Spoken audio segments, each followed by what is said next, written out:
see, world, what we can do. We never stop learning. Welcome, everyone, to another segment of Reita's World.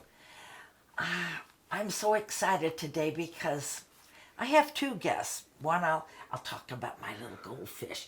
But the first guest I want to introduce you. He is a filmmaker, a writer, producer, and entrepreneur. And his name is Glen Dunzweiler. There you go. Glen came into my life 4 years ago. I have a big house, and I'm on all alone. My husband has passed. My son and everybody have their own homes. Years ago, I said, I don't want to live all alone in this big house. Why don't I rent a room here and there? And I did. I put an ad in, and Glen applied, didn't you, Glen? Yeah, absolutely. Because Glen was going through a divorce, and he needed a little home place, and he met me, and we got along, and he's been with me for 4 years. Yeah, and my ex-wife actually found the place for me. Great. Yeah. So that works out, because Yeah. you're still friends. They're still friends. Yeah. And the thing is, we'd sit out in the backyard underneath the great orange tree, and we'd talk, and I said, you know, Glen, someday I've dreamed all my life of doing a TV show. I want to inspire people because so many people have inspired me, and I've learned from everybody. If I can inspire others, that's what I want to do. And you said, that sounds like a good idea. After we'd known each other, he said, we'll call it Reita's World. I said, oh, okay. And you named the show. But it's been fun, and it's called impromptu. A lot of people have to have a script and everything, but that's too much for me. I come from, the dinosaur age or whatever. I like to be free and just talk and interview people, and what will be, will be. So Sure. we're going to talk about, but first I want to show people the book. He wrote a book, The Things I've Learned from the Homeless. Now I've written 2 books. Yes, now he's written 2 books. And what's the other book's name? It's called A Degree in Homelessness, Entrepreneurial Skills for Students. Wow, for students, see? Yeah. And so in other words, I heard of the lady who's helping edit your book. Her son is in college, and she said, could I send that book to him? Yeah, that was a great compliment when my editor said, this is really valuable, and I have a son in college that doesn't quite know what he's going to do after graduation. Would you mind if I sent this to him? Right. And it was just a manuscript. It wasn't even in book form yet. Yeah. Good. Yeah, exactly. Hugely, it validated my work. Of course it did. It really made me know that I was on the right track. Right. Yeah. So, well, when you wrote your first book, I've read it. Yeah. It's very interesting. Very hard, situations for people. Sure, because it's all about homeless people. Yeah. Tell us what gave you this idea to do all this and everything. Yeah, the book was an addendum to the documentary I made. I made a documentary in 2010 called Why Homeless? Oh. Why are people homeless? And I went all around the country. You did? And wow. I interviewed homeless people and homeless service providers, and I lived in my car while I did it to give people a taste of what it was like to become homeless. Ew. So you get to see me kind of devolve into what a taste of what a homeless person has to deal with day to day. And then I released that documentary, and I came to Los Angeles with that documentary, and I secured distribution for that documentary. It's on Amazon, by the way. Oh, good. Okay. And then I was talking to a promotion company, and I said, how can I best continue my work? And they said, well, you should probably write a book on something that you're known for. And I said, well, if I'm known for anything, I'm known for this documentary.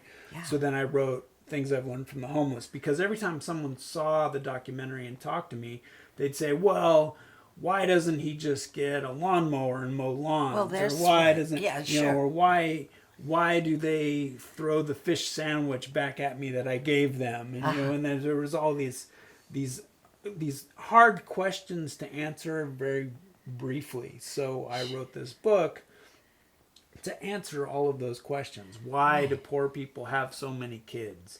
Why, why do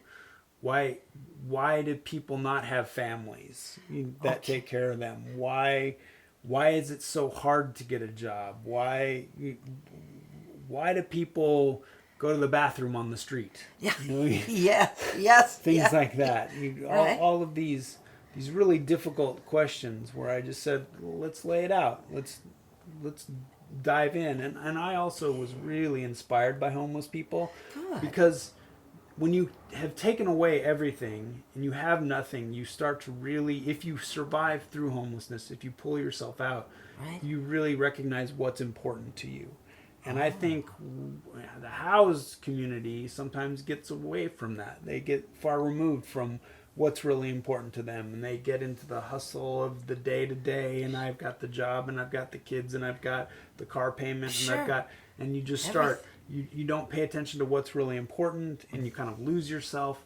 And I found that becoming homeless for some of people really became this life-changing point where they had to address all of that stuff, and they had to really figure out what was important in life. And so I found a bunch of philosophers and a bunch of people that have really thought about life, because they had all the rest of that, the accoutrement, taken away from them. True. Or they lost it, or whatever it was. Obviously, you find people with bad habits, and lots of bad habits and poverty, and we talk about that as well. But like drugs and drinking. Yeah, and drugs whatever. and drinking and never doing anything and not being able to see your life past the day in front of you, right? Those people, as far as I'm concerned, were not very happy with themselves, were they? Well, it's not about... Depression is a part of homelessness, whether you were depressed so then you lost your job and became homeless, or you lost your job, became depressed, then became homeless, and then became more depressed, right, and then maybe got into drugs because you're looking for some kind of good feeling. Wow. Right. Depression is a part of and all of that homeless did they thing. steal to have money to buy these things? Or did they just beg To buy drugs? Yeah, every person is different. Like, you make money differently than I make money. Right. Just because we have a house doesn't mean we would do the same thing if we didn't have a house, right? Right. You would make money differently than I would make money. And Right. some Well, people, like I was a wallpaper hanger. Yeah. I mean, I am a wallpaper hanger, and I used to be a waitress, a Right, singer, so- dancer, actress. I've done everything you can, even in maintenance business. right.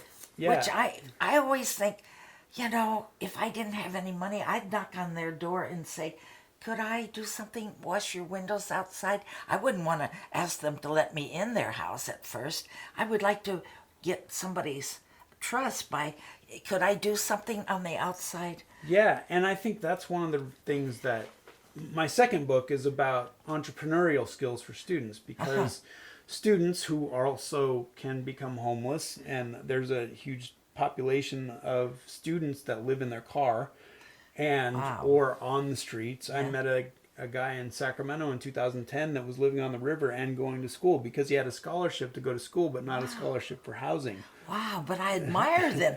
But he survived. Yeah, but Phew. A lot of those people don't have those hustle skills, those entrepreneurial skills, the self.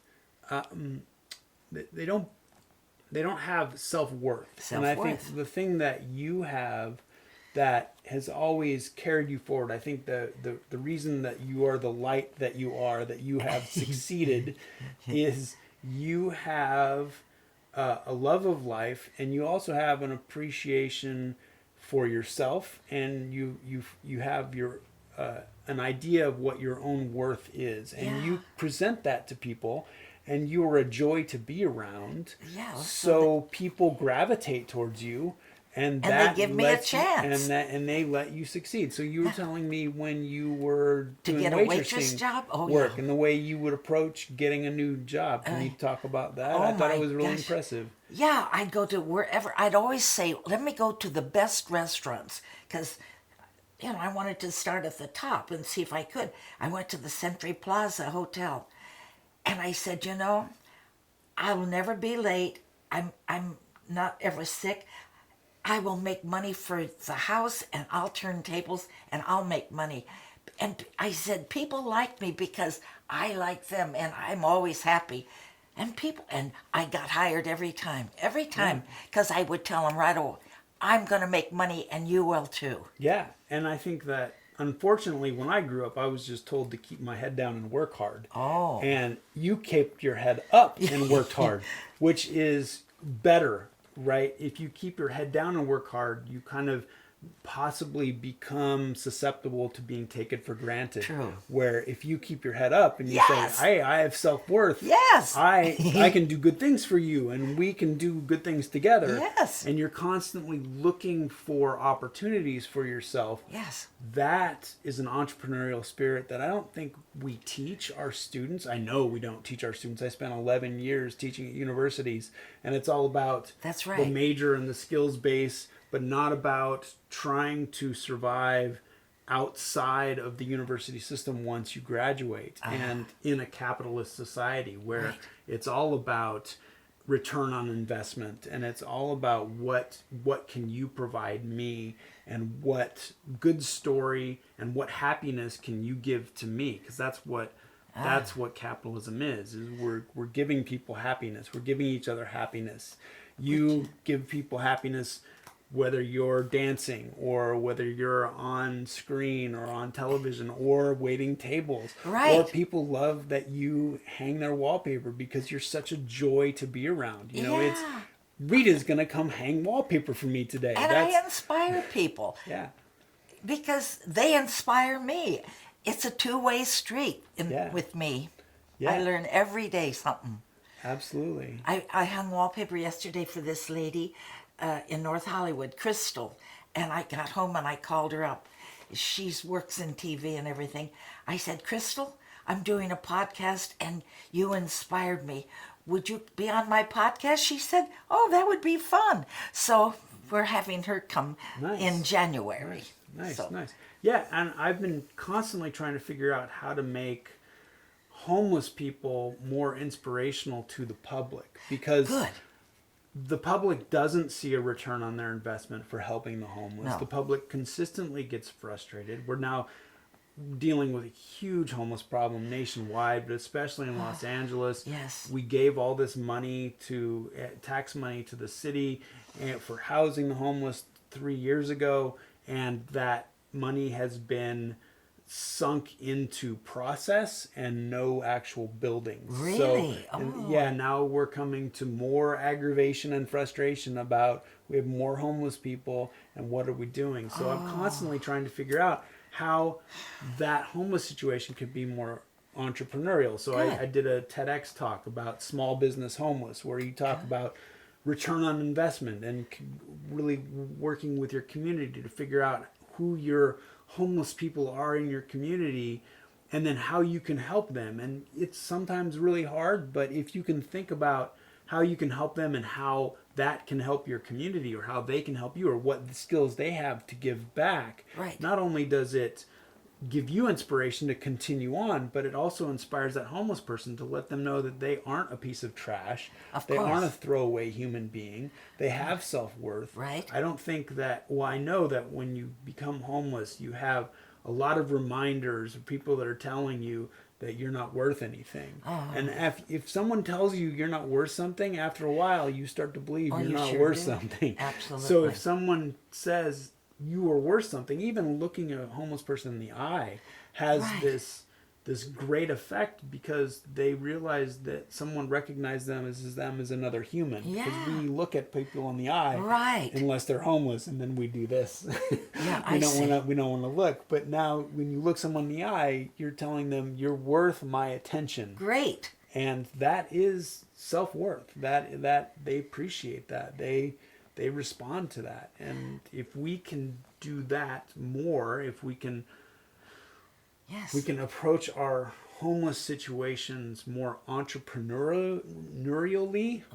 then we have a chance. Right now, we've just been doing the same stuff since I've been in it since 2010, and I just see the same frustrations, the same approach, the same anger, the same stories, the same, it's the same thing because we do the same thing and it never works. Well, guess what? Last night on the TV, here was this program of these young people helping the homeless. Good. They have some young people went to their parents and they said, I want to help the homeless.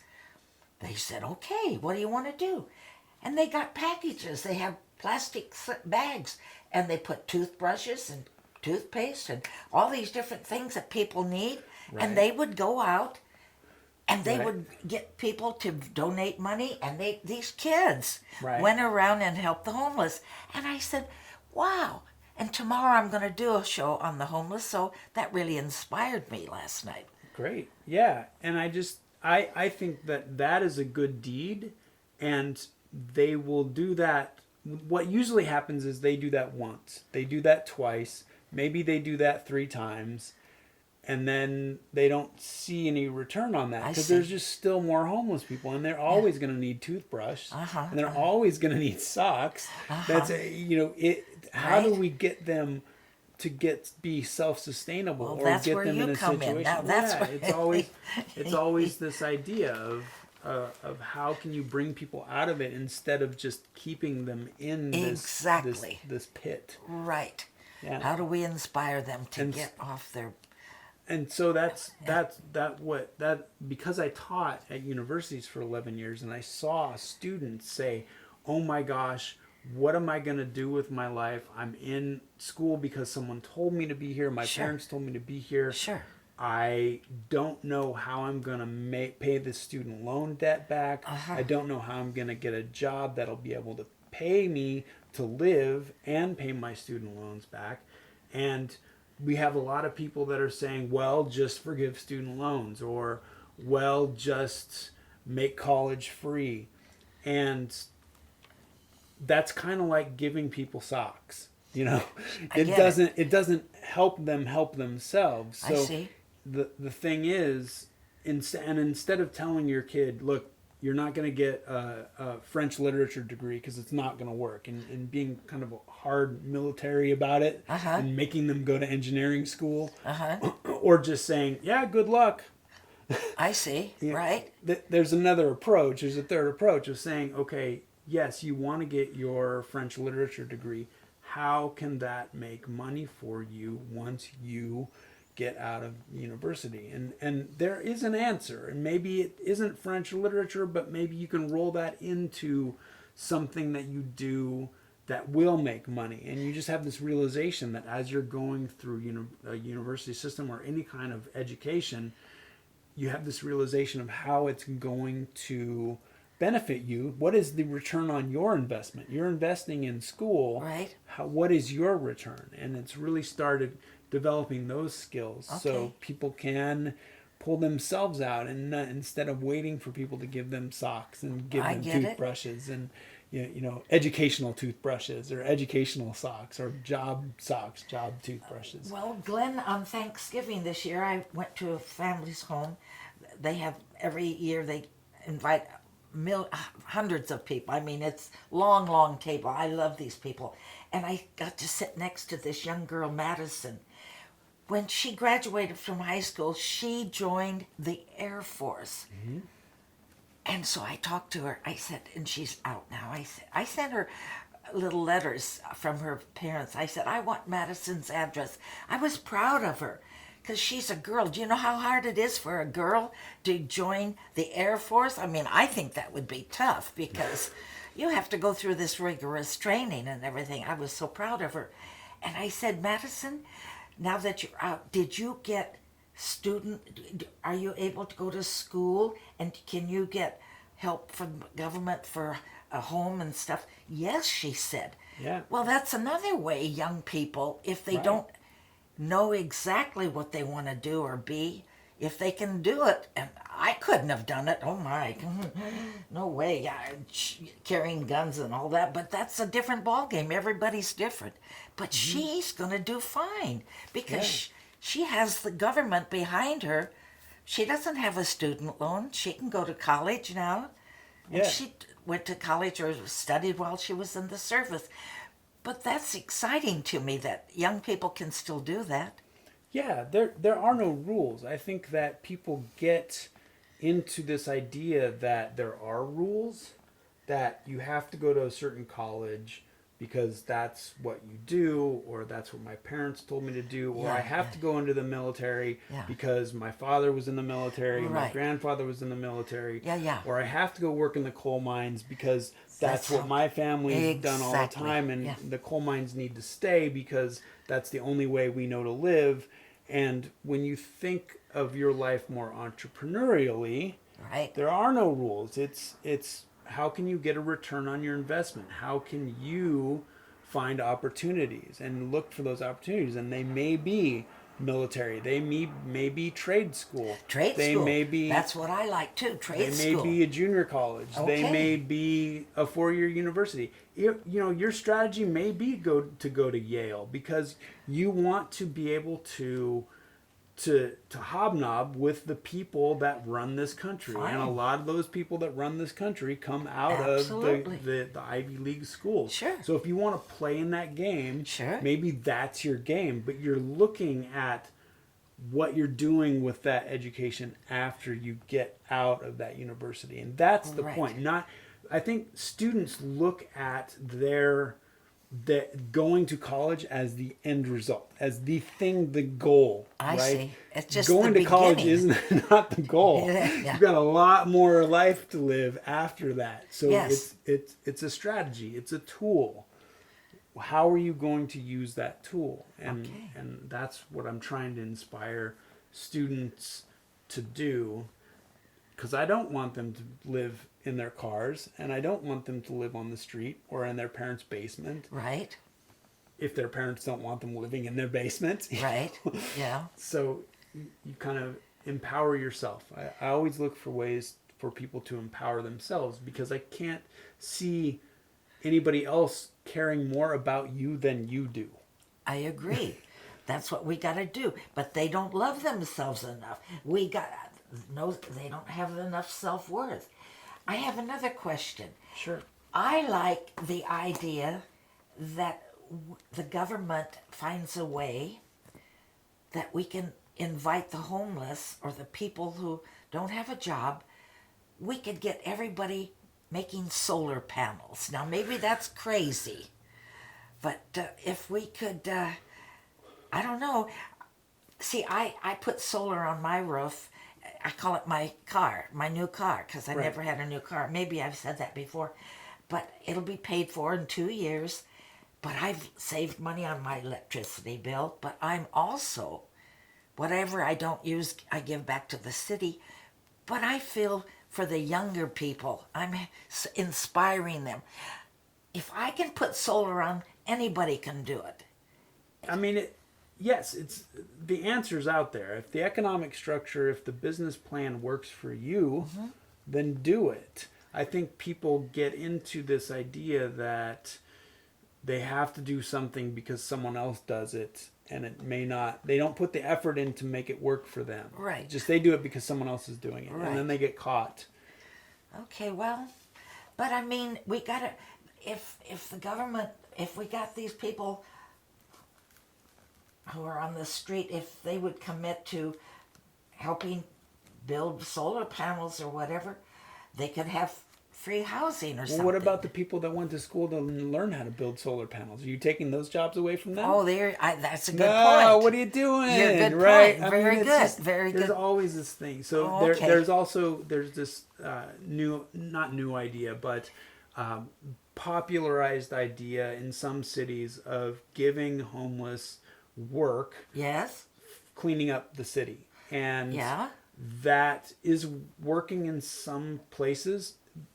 There are a lot of barriers that people put in front of homeless people working, because once homeless people are homeless, they're kind of undocumented, I see. and we don't know who they are. Therefore, we have a fear of them. And I instead see. of embracing what could be, we're pushing away in fear of what might happen. I see. Right? Yeah. But there are some jobs that are available for homeless, and then they're working out all of the details. Like, well, if the person doesn't have an address, how do we pay them? Do we send them a check? What if they don't have a bank account? Do we give them cash? And then there's all this judgment about, well, what if they use it for drugs? And then I see.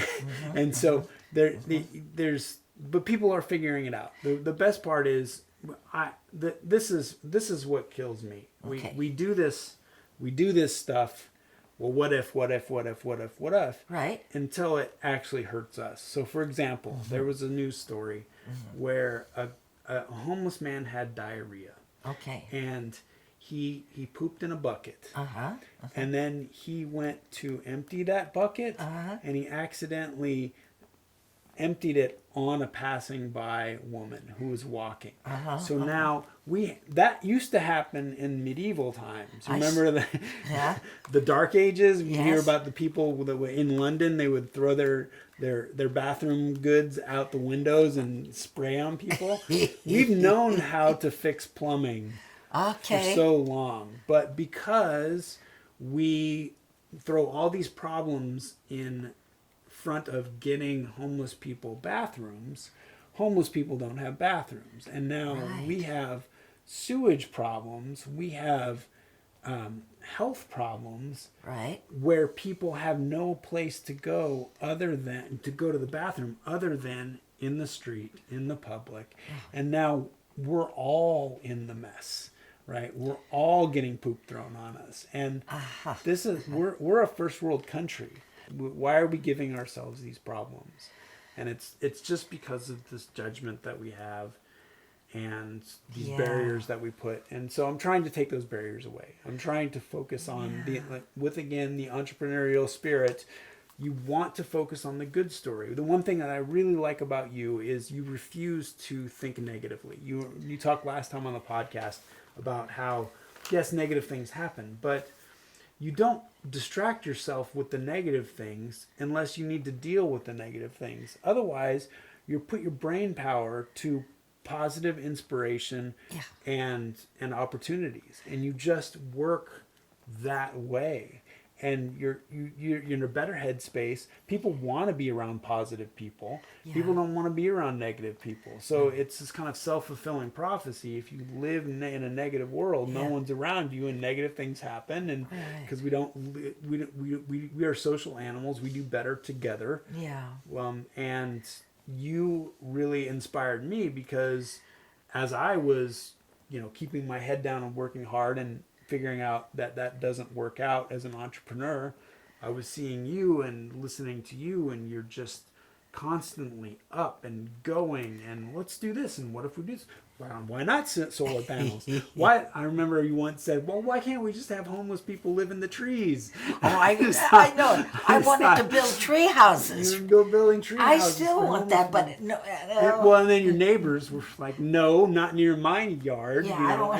Because we get into that judgment of who a homeless person is. And then I would hate to have the poop bucket problem coming from the trees, right? That would be pretty bad. A pretty harrowing walk if one of the homeless in the tree houses had diarrhea that night and you were walking under. That would be bad. So let's not set us up to fail that way. Let's not make the bad story. They have tree houses that have bathrooms. So. I know. I love the way you think. Glenn, focus on the possibilities. These are magical possibilities, Glenn. We can do solar panels and tree houses. And what else can we do? Well, I have a friend. And plant bushes and trees. Plant a tree. Greenery. For the oxygen in the Yeah, I have in my TEDx talk, I talk about a friend of mine who's an architect, and she builds emergency housing, but that could be used for homeless housing. Well, I want that. Out of cardboard. Oh, that would be okay. And foldable okay. cardboard, and they look amazing. She calls her company is Cardboarigami. Wow. And they look architecturally really amazing. And what's happening is she's bringing the cool back to helping the homeless. Great. Right? Great. Instead of an ugly building that, we're helping the homeless, but that looks awful. their emergency shelters, but they get to live in these architectural neat things, and that gives pride to people. Hey, look at my emergency shelter. Oh, I'd like to interview her someday. Yeah, Tina Hofsman. I think she's in Los Angeles still. Oh, I'd love to talk to her because that's inspirational to me. Yeah. You know, I love it. And that's why I love hanging out with people that are constantly trying to figure out the solutions, instead of just complaining and talking just about being negative. Yeah. Let's find a way. Yeah, absolutely. You know, and businessmen, if they see homeless people, if they think there's a way that they could inspire them and give them a little job or something, maybe I'd like them to do more too. Business people. Yeah, I have a whole. I sat down with a friend of mine that told me I should write down a homeless manifesto for all of the homeless programs. So I did, and it's up on my blog. But one of the things that we talked about. Tell the people the name of the blog. It's called. Oh man, I'm sorry, I don't remember the name of the blog. Oh well, it's okay. Dunzweiler? It'll come to me. It'll come to me. Sorry. Never mind. It's okay. It'll come to you. We're doing it. This is improv anyway. Absolutely. Absolutely. So the idea is that business people should get credit for helping the homeless. They should get incentives. Good idea. Let's say everyone is on Jeff Bezos now for not paying enough taxes. Right? Okay, yeah, I've heard that. Let's not focus on the negative of we don't like that he doesn't pay taxes. I think Jeff Bezos or Amazon might do well to have some of his public relations money go towards some huge homeless programs, and then he gets to say to the community, look, I saved you. You should buy from me so we can keep doing this. Okay, a two-way street, It's incentive. It absolutely. That's how things sustain. They don't sustain if it's just one way. If it's two-way, if he gets something for helping out, and for example, plumbing is a huge problem. You hear about these converted buses that go around and they offer showers for homeless people, but gray water is one of the huge problems to figure out how to work with portably, right? So it's going to take some major effort to clean the streets, to give the opportunity for people to at least be clean. If they're homeless, if they're on the street, at least if we can clean people up and get the typhus off the street and get the disease off the street, then we'll all be better and we can all start from at least clean. But that one thing takes a lot of resources. So I think it would be a perfect opportunity for a company that only a large company that has the resources that can say, let's tackle this. Microsoft trying to figure out, Bill Gates is trying to figure out portable toilet systems for third world countries. Right. Portable toilet systems or cleaning systems for Skid Row for homeless would be great as well. Great. Huge resources, huge humanitarian effort, and then he gets credit for that. You absolutely. And then maybe you get into this little war of, well, Bill Gates did this and Jeff Bezos did this, and maybe I should buy from this and this, and so they get into kind of a little fun bidding war of who can help the most, and then they get incentives for doing that. And these multi-billionaires could join too. Yeah. So things like that. That's what inspires me, and that's what I'm constantly trying to work on. And I really, one of the things that in my head, I always said, I'm tired of growing poor people in the United States. I want to stop growing poor people. And a friend of mine said, yes, but that's negative. What is the positive of that statement? I said, I want to grow wealth in the United States. I want to grow wealthy people in the United States. Oh, okay. And that's... I like that. That, instead of stop growing poor people, it's growing wealth. One is negative, one is positive. Okay. And I think that's what you have innately in your head. And that's what I'm desperately trying to get and put into my brain. So And I'm you've always been, thinking you have positive. been, since I've met you, you have grown. You have no idea. I have seen you, be not too happy, really. I mean, you were happy, but you were always Yeah. a gentleman, always polite and nothing, and always good English and everything. But you have grown Sure. with all the things you've been doing, the books you write, and the people you contact, and and you even do medical research for companies. Do you want to even tell about Medical research Well, for I mean, companies. you go to this. They want men. They're this Oh. one company. You don't want to talk about that. No, Uh, it's an interesting. I have a huge stand-up act that I need to get going because I was part of a study for a male contraceptive. Yeah. Which is the pill for men. They're Yeah. developing it. Which a woman loves to hear because we've been having to do this all our lives. We've been responsible not to get pregnant, but they're trying to work that the men can be responsible too. Okay.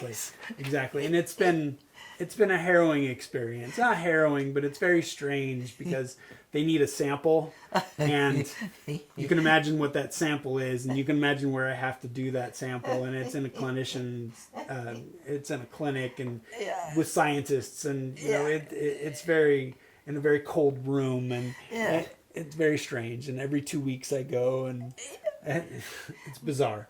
It is a bizarre time. You are helping science. Well, I'm trying, and I'm also, I get paid for that. Good. Right? Every little bit helps. Again, it's return on investment. There you go. If I'm going to do this weird thing for you every 2 weeks, because I feel really weird, you better be paying me. Yeah. Right? But it's a good cause. And you ride electric motorbike, not gas, electric, boys and girls, electric. So, which is a great thing if you buy into it, because it changes your life. You can't just go to the gas station and fill up and keep going. You have to figure out. And you're not polluting. Yeah, I'm not polluting, and so I'm figuring out every time I go visit my family in Sacramento, I either rent a car or I take Get a on bus, the bus, great. because I can't drive my motorcycle No, even all the way 350 miles to You have to have. take me You 4 have days. to recharge it. So as long as you can buy into that, and the neighbors love me because I'm quiet. Yes, I had a Harley Davidson for the first 13 years that I rode a motorcycle. And my neighbors hated me. I know it. There's nothing worse when you're sleeping at 5:30 in the morning and you hear the neighbor. Not you. I'm talking. We had neighbors. Oh, there goes that dark motor, and that wakes you up. You know. So I'm completely silent, and the neighborhood loves me for it. They sure do. And that's kind of how I live my life. How can I help people? And you do this as well. So I think that's why we have such a great chemistry together. You're always looking at how you can be of service to someone. And I had to learn how to not get taken for granted to keep my head up. But once, I think that's was part of the sadness when you first met me, was trying to figure out how do I still serve mankind but not get run over. Yeah, right. Exactly. I hadn't figured that out, and so now I'm starting to pull that out and do that. Serve myself and serve mankind. Keep one of the things that I said, because entrepreneurially, working with homelessness and trying to reframe the homeless debate, it's very difficult because people know what that is. And so I had this first book, and it was well reviewed, but it wasn't selling a lot because people don't buy products about homelessness. No. And you're just thinking, well, I can't keep working on homelessness if it doesn't sustain me. I don't want to become homeless because I'm trying to help the homeless.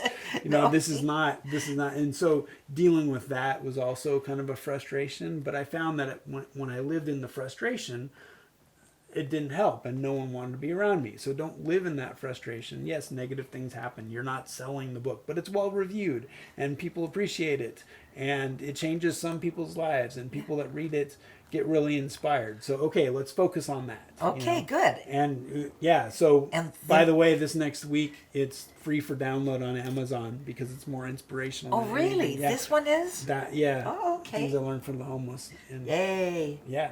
And there you are in a back of your car? Where is that? No, I took that in front of a dumpster.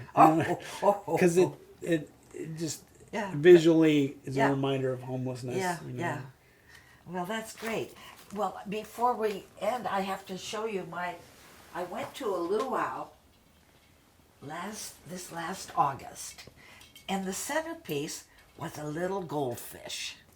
Now, there were 8 people around the table, and for some reason, I got to take this little guy home. And my girlfriend, I said, what shall I name this guy? Oscar, because he's my golden Oscar. Well, I said to Glen I took Glen to the luau. I said, Glen, how do I keep this little guy alive? Oh, I'll go on the computer. And what did you do? You found out I found all this research that said if you keep that poor fish in that small bowl, it's going to pass away. Yeah. And I said, Rita, you need a bigger tank. You need filtration. You need all this stuff. Yeah. But the magic of Rita, she's had this for 4 months now. Yeah.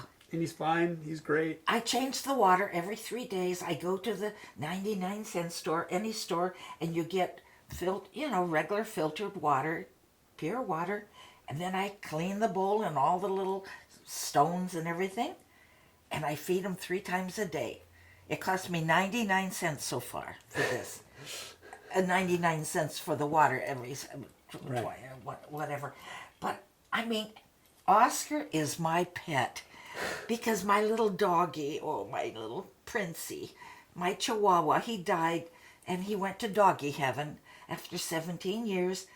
And I thought, I'm working too much. I'm not home. I can't have a dog. You got to walk him. And I don't want it to be alone. This little guy is my son said, Mom, he seems to know you. And he does. Boy, in the morning when I come out of my bedroom, and he lives in the kitchen so other people can see him. But he's funny. Nice. And he just is happy as a lark. So anyway, I just wanted to introduce my pet to the world. This is Oscar. Yeah.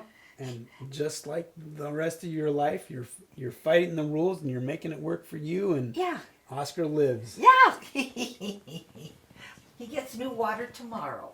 Nice. 3 days. Very nice. So, well, do you want anything else you want to talk about? Just a reminder that my new book, A Degree in Homelessness, Entrepreneurial Skills for Students.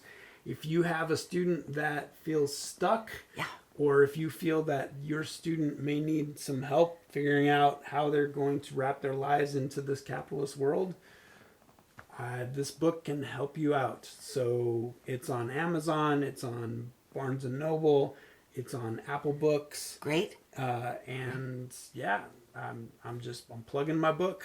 I'm plugging my new book. And again, things I've learned from the homeless will be free on Amazon for download next week, Monday through Friday. Perfect. So I've got one book for free and one book you should buy it to make an investment for your student you care about. Absolutely.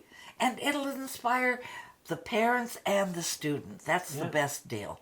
Absolutely. Because, I didn't go to college. But everybody doesn't have to go to college. Not if you have guts like me. Right. I mean, I was a dancer, singer, actress, did all this, and then I've done it all.